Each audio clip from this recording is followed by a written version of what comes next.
Acts 2, 1-21. When the day of Pentecost had come, they were all together in one place.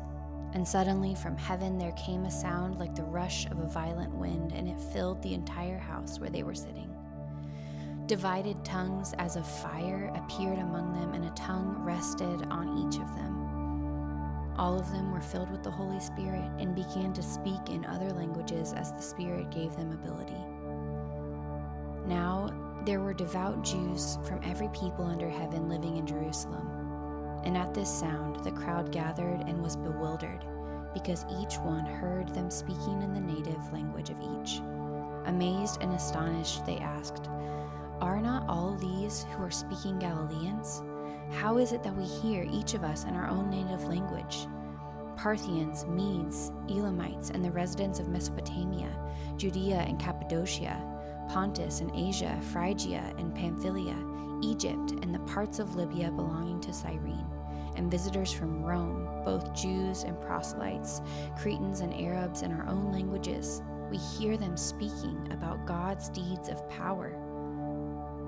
All were amazed and perplexed, saying to one another, "What does this mean?" But others sneered and said, "They are filled with new wine." But Peter, standing with the 11, raised his voice and addressed them. "Fellow Jews, and all who live in Jerusalem, let this be known to you, and listen to what I say.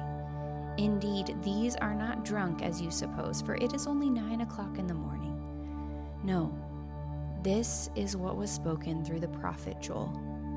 In the last days it will be, God declares, that I will pour out my Spirit upon all flesh, and your sons and your daughters shall prophesy, and your young men shall see visions, and your old men shall dream dreams.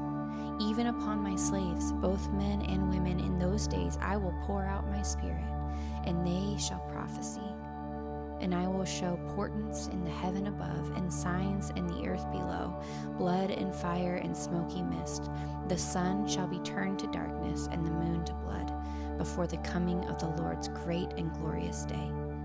Then everyone who calls on the name of the Lord shall be saved."